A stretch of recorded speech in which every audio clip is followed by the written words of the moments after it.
UFC 325, and we have the rematch between Alexander Volkanovski and Diego Lopes. Should be an amazing fight, and we get an amazing card. And in this video, I'm going to be breaking down every single fight on that card, telling you who's going to win, who's going to lose, and a little bit of everything in between. And at the end of the video, we are going to build our 3 ways to finish parlay, where I give you 3 fights finishing in 3 different ways. We'll also be building a safety parlay as well. So make sure you're paying attention, make sure you're locking in, and get ready to go bananas. Sub to the channel, we drop picks on the daily, dropping knowledge every day, and you don't have to pay me, we just keep stacking wins while the rest moving lazy. And we have tremendous success day in and day out on this channel and in premium, and we are one of the only places that you need to go every single day. So make sure you're subscribed to the channel so you don't miss a free play drop.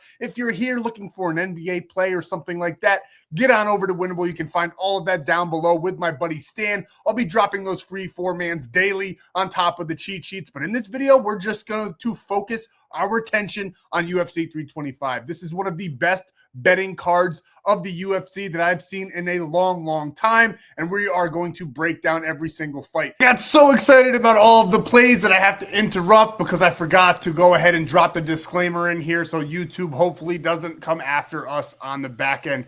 Gambling involves significant risk. There are no guarantees of profit, and you can lose some or all your money. The content in this video is for informational, educational, and entertainment purposes only. It does not constitute financial or legal advice. Past performance is not indicative of future results. We are not responsible for any losses that may occur as a result of using the information provided here. Viewers must be 18 or older or legal age in their jurisdiction to gamble. If you have a gambling problem, please seek help. Responsible gambling resources are down below, to include 1-800-GAMBLER in the United States. This video does contain affiliate links.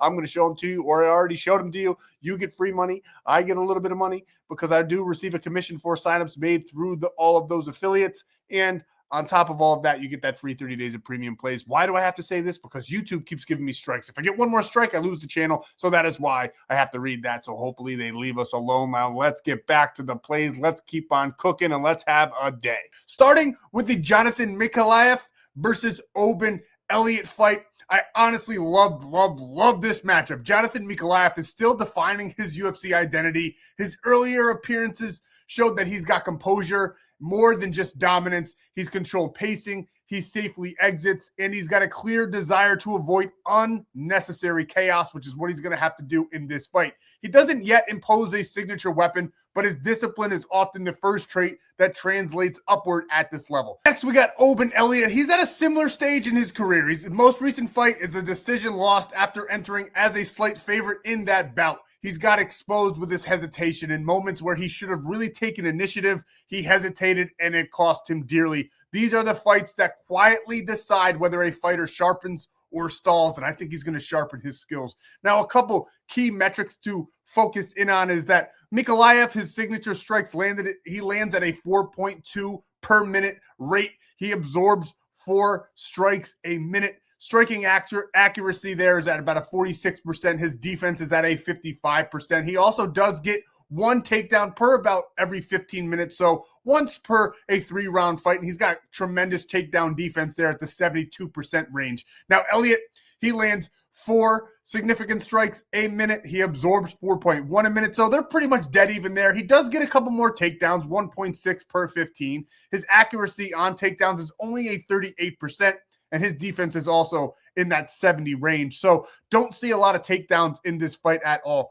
This fight is defined by restraint. Neither fighter overwhelms offensively, so the bout is decided by space, optics, and initiative. I really think it's going to matter what the judges see and what they grade on. Mikhailov prefers clean, kicking range exchanges and fast exits. Elliott inches forward, mixing clinches, and looks to appear as the aggressor in this fight and in this match. When damage is close, judges often reward forward pressure and cage control. And so for all of those reasons, I do like Oben Elliott here. He's also the slight underdog. I do think this fight goes to a decision. So if you wanted to take it for to go the distance as a yes, I wouldn't be mad at you on that one at all. Now, next, we got Jacob Malkoin versus Torres Finney. Jacob Malkoin has built his UFC career on denial. He wins positions, he limits exchanges, and exhausts opponents without ever chasing finishes. His recent fights reinforce that identity. Low risk, high control decision wins, and I think that's going to matter tremendously in this fight because he's going up against Torres Finney. He enters undefeated. He is physically imposing. He's fucking huge. He's got multiple coaches and analysts that have described him as like a Daniel Cormier prototype. And Daniel Cormier actually trains with the guy quite often. He's compact, immensely strong. He is comfortable forcing clinch-heavy fights. He just outstrengths his opponents. What remains untested, though, is how he's going to respond when his physical advantages are neutralized, which I do think Malkoin might be able to do. I think the veteran's going to be able to withstand that early onslaught from Finney in this matchup. Malkoin, some statistical data on this one. 2.7 per minute significant strikes landed, 2.4 per minute significant strikes absorbed, so he does have a pretty good chin. Takedowns, 4.5 per 15 minutes, which 4.5 per 3-round fight, not too bad. His accuracy is at a 42%. He's got pretty good takedown defense as well at a 68%, and he is very good at controlling time in his matches. Finney, significant strikes landed, 3.8 per minute. Small UFC sample, though, I will add on that. He does take down at a 5% clip, so not 5%, 5 takedowns per 15 minutes. So 5 per 3-round bout is insane. His accuracy is at a 45%. His defense is at a 65% as well. And his real elite strength in this matchup is his strength. This is a style cancellation fight, though. Both men want control, which immediately removes explosiveness. When wrestling cancels fights slow, and fights that are slow favor experience. So as much as I want to take Finney, as much as I do think he has the prowess to finish this fight, to take down Malkoin, to get control with just his strength alone, if Malkoin lasts past the first round, he has the experience and knowledge to solve that riddle that is Finney's strength. And I think that if it gets out of the first round, Malkoin's got the advantage. This one's a tough fight. If you wanted to stay away from it, go on ahead. I think I will because I want to be able to root for Finney as a fan. But I do think the best bet on this one, if you do want to throw a bet on it, is Jacob Malkoin, probably to go to decision. And I do like the fight to go the distance as well. But there's just that physical strength that really scares me too much to take an actual bet on that fight. Now, next we have Cameron Rouston versus Cody Brundage. Cameron Rouston's a heavy favorite. One of my favorite fights on the card here is just for betting purposes because I don't think Cody Brundage is going to be able to do much. His success is directly tied to early wrestling. When takedowns land, he looks dominant. When they don't, urgency replaces structure and his defense collapses. This pattern has repeated across his UFC losses. Cameron Rouston enters after defeating a strong wrestler by staying patient, defending entries, and punishing desperation rather than forcing finishes, which I think he's going to be able to do tremendously in this fight. Now, some statistical data on this fight. Rouston, significant strike landed. He does 5.1 per minute. Absorbed 3.9 per minute. His defense for striking is at a 58% and takedown defense 75%. Now, Brundage, on the other hand, significant strikes landed much, much lower, 3.6 per minute. He's absorbed 4.9 per minute, so he does have a pretty good chin there. Takedowns 3.8 per 15. Takedown accuracy only a 38%. And his striking defense is at a 48%. This fight turns the moment Brundage fails to establish wrestling confidence. I don't think he's going to be able to wrestle his way out of this one. Once he's forced to strike at length, his defensive lapses compound over and over. I think Rouston's patience is going to allow him to counter to that pile up there and just take the fight however he wants to take it. I do like this one to be decided a little bit early. I think that Brundage makes mistakes. I think Cameron Rouston KOs him. So I do like Cameron Rouston to win. I like that finish to be by KO. My favorite prop on that fight is 2.5, under 2.5 rounds. Next, we have Billy Elikana versus Junior Taffa. Elikana is a heavy favorite at -250. Junior Taffa is at a +205 number. Junior Taffa remains extremely dangerous early, but he's super vulnerable once the grappling begins. That vulnerability has been consistent throughout his career, and Billy Elikana has quietly built a control-first approach emphasizing clinch work and positional safety. He's got great footwork as well. Elikana, for some statistical data here, Elikana, significant strike landed 3.9 per minute, strikes absorbed 3.4 per minute, takedowns 3.9 per 15, submission attempts 1.4 per 15 minutes. He has high control time. He is very, very good at controlling the fight, and that is where Tafa suffers. Statistically, significant strike landed. He does have the favorable on that one, 4.8 per minute. Significant strikes absorbed, 5.1 per minute. Tough guy with a good chin. Takedown defense, though, is only at a 55%, and his ground survival is one of his biggest flaws, and I think that's where this one's going to go. This fight is entirely about discipline. If Elikana commits to grappling, which I hope he takes that game plan. We saw Paddy Pimbleden, who's the better grappler last weekend, not go with that approach at all, and he suffered because of it. Now, I think Elikana is not going to be that stupid. I think he's going to commit to the grappling. He wins minutes cleanly. If he trades unnecessarily, something could happen, but I don't think he's going to do that at all. So Billy Akana is the best bet on this one. He is the favorite if you wanted to parlay that up with something else. I think the most likely finish is for him to win by decision, but I would not mind sprinkling on Elikana by submission in this fight, because I do think if he gets into the ground with as much as he tries to submit his opponents, 1.4 per 15, he has a high chance of doing so, because Junior Tafa's ground defense is just that bad. Next, we roll into one of the heaviest favorites on the card, and I don't think there's going to be much Malarkey can do about it. We got Quillian Salkilde at a minus 900 odds there to win the fight versus Jamie Malarkey at a plus 600.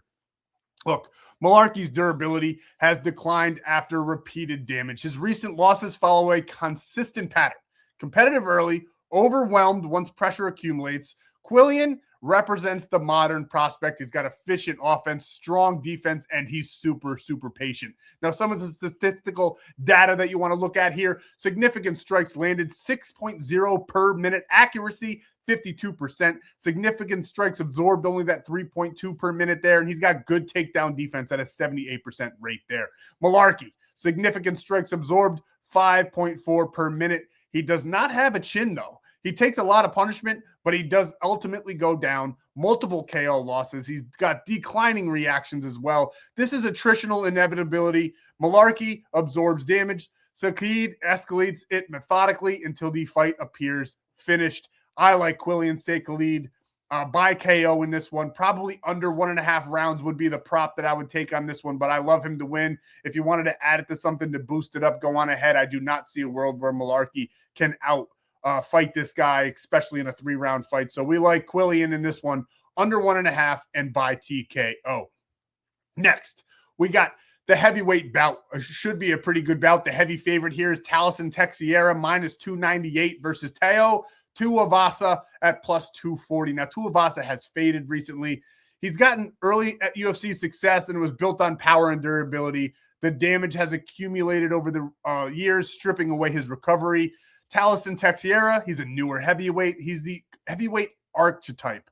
Long, patient, disciplined. Now, a little bit of statistical data on this one. Significant strikes landed, 4.3 per minute. His accuracy is at 50%, and he's got a significant reach advantage. Teixeira does. Tuivasa, he absorbs 6 significant strikes per minute. Pretty tough guy, pretty good chin. Takedown defense, 45%, but once he's hurt, he does not recover well at all anymore. So I don't think he's going to be able to last long with Teixeira. If Tuivasa doesn't land early, his options rapidly narrow in this fight. Teixeira's length is going to force risk, and heavyweight fights punish risk. So I do like Teixeira to win this bout. I think he probably gets the knockout. I think the safest bet is not picking the winner in this fight, is just going with fight does not go the distance. I like that one for the prop there. Now on the lightweight bout between Ruffy and Fiziev, Rafael Fiziev is the underdog at plus 100.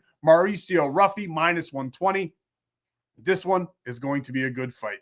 Fiziev just had a unanimous decision win against Bahomeds.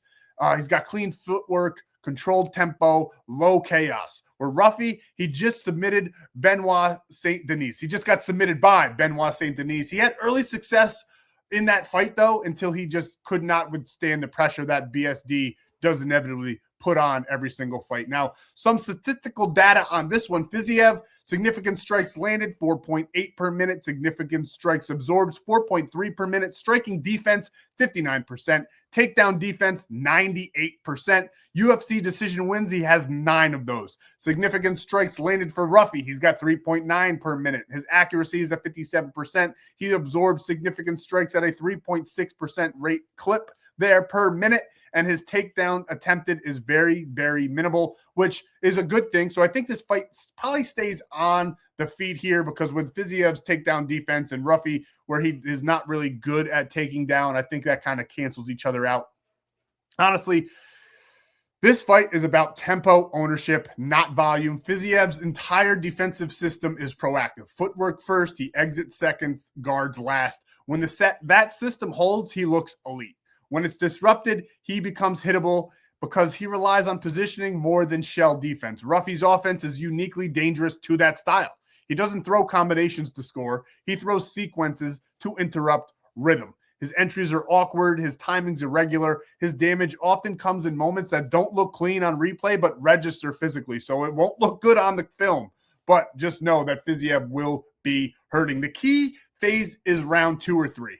If Fiziev is still light on his feet, he banks rounds with optics and control. If Ruffy has forced repeated resets, especially by attacking the body and legs, Fiziev's exits slow. His stance is widening. Ruffy's collisions begin swinging exchanges. I think that this one, if they start really going at it, Ruffy is going to be the winner. This fight is super, super close when you look at all those stats. I do think the safest option here is going to go with a Mauricio Ruffy. I think he has a nice bounce back from that Benoit Saint Denis fight. He's also a fight nerd. I'm a little bit of a fan of them. I think they're very, very exciting to watch. I think the likely finish, though, is that this one goes to decision, and I think the best prop bet is that this fight goes the distance. I don't see much happening until the second or third round, and I think by then it'll be just kind of a, I don't want to say boring fight, but limited exchanges. Fiziev will be playing defense. Ruffy will be scoring points, and I like him to win there by decision. Now we move on to the co-main event. Benoit Saint Denis, -310 odds versus Dan Hooker at a +245. Benoit Saint Denis just KO'd Beneil Dariush with immediate violence. Hooker sub-loss to Armin Sarah, dude, what the fuck is that rich boy's name? Armin. He just lost to Armin with overwhelmed grappling. He was overwhelmed that whole fight. He did not look good at all. Now, Saint Denis, significant strikes landed, 5.1 per minute. Significant strikes absorbed, 4.2 per minute. Takedowns, 4.3 per 15. He loves to get it to the ground. He loves to try submissions. His submission attempts, 1.6 per 15 minutes. Now, Hooker on the other side, he lands pretty good amount of significant strikes there, 4.9 a minute. He does absorb 4.7 significant strikes per minute. His takedown defense degrades over time, and I think Benoit Saint Denis is just going to put too much pressure on him throughout the fight. I think this fight is about decision erosion. Hooker is dangerous when he chooses exchanges, long range, straight shots, controlled resets. Saint Denis exists to remove that choice. BSD does not care if takedowns succeed.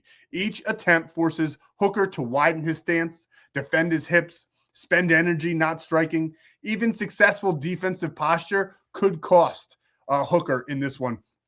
Now, by the second round, Hooker's reacting instead of choosing. His exits flatten, his guard drops, and Saint Denis' short-range offense, his elbows, his mat returns, his front headlock pressure, it overwhelms even the best of guys here, and I think it's going to overwhelm Hooker throughout this fight. I like a submission within round 2 or 3. I like Benoit Saint Denis to win this one, and I don't think this one goes the distance at all. So best bet would be Benoit Saint Denis, likely finish a submission in round 2 or 3, and then the prop bet that I like for this one is the fight not to go the distance. And now that brings us to the rematch, the main event. We got Alexander Volkanovski, -150 favorite versus Diego Lopes at a +125. And this fight is really, really hard to grade. Volkanovski just had that decision win versus Lopes in their first meeting. He won the minutes. He absorbed the damage. Lopes, he just had a knockout win versus Gene Silva, who is known to knock out his opponents, who is known to dominate his opponents in that category. That was a momentum-defining performance by Lopes. He looked fantastic. Now, some statistical data for you on this one. I'm giving you guys this statistical data if you want to lock in the significant strike props. I'll have some perfectly crafted ones over in Premium. We love those. They are a big, big money maker. We hit a ton for UFC 324, but Volkanovski, significant strikes landed 6.2 per minute, significant strikes absorbed 3.4 per minute, striking defense 60%, average fight time is 16 plus minutes. He likes to go the distance. Lopes, he lands 4.4 per minute, significant strikes. He absorbs 4.7 per minute. His finish rate, though, is extremely high. KO and submission threat. He's elite at those levels. This is system versus entropy. Volkanovski's reign has been built on repeatable processes: feint, draw, reaction, land first, exit clean. Over time, that system has broken his opponents. Lopes is different. He does not need to win sequences. He only needs access to transitions. Every scramble, every clinch break, and reset is a chance for Lopes to attack with full commitment. As the rounds progress, Volkanovski's margin for error shrinks. He withstood all of that last round. He had a perfect fight in that first fight versus Lopes. If Volkanovski keeps the fight pristine, he can still bank those rounds. If it gets a little bit expensive and explosive over those 25 minutes, Lopes only needs one messy exchange to end the reign. Now, my biggest conclusion for this fight, I think it's almost a setup. I don't think that the UFC wanted Volkanovski to win the first bout. I think Dana White loves Diego Lopes. I love Diego Lopes. I do like the underdog in this match. I think Diego Lopes wins this one. I think he does knock out or submit Alexander Volkanovski. I don't think this fight goes the distance. If the fight does go the distance, I do lean more towards Volkanovski, but I just think this is a changing of the guard fight. I don't think that they wanted Volkanovski to win the first fight. I don't think that it can happen. I don't see him beating Diego Lopes twice. Diego Lopes is sensational, great, great young talent, future of the division, and I like him to get one over on the UFC legend. I just don't think Alexander Volkanovski can do it twice in a row here versus Diego. So give me Diego to win this bout at that plus money. I'll sprinkle on that. Likely finish, knockout or submission, and the prop bet would be not to go the distance. I don't think that Volkanovski is going to be able to last all 5 rounds again in this bout versus Diego. He just is absolutely sensational. Volkanovski fought the perfect fight, the first fight, and I just don't think he's going to be able to do that again. So we're taking Diego Lopes on this one. Now, if you want all of my plays, you know where to go. Winible.com. It's all right down below. Visit my buddy Stan. He's got a ton of ways where you can lock in these plays in for free as well. If you don't want to pay your way into premium, you can use those codes that are down there with my buddy Stan and lock in, send it to the number over on Winnable, or DM me on Instagram or the Discord as well once you're in there, because there's a Discord community as well through the Winnable. So get a hold of me and I'll give you those free 30 days of premium plays. So if you've been around, if you've been a subscriber to the channel, you know I drop daily free picks. Last night I didn't drop one because I literally spent 7 hours researching this card.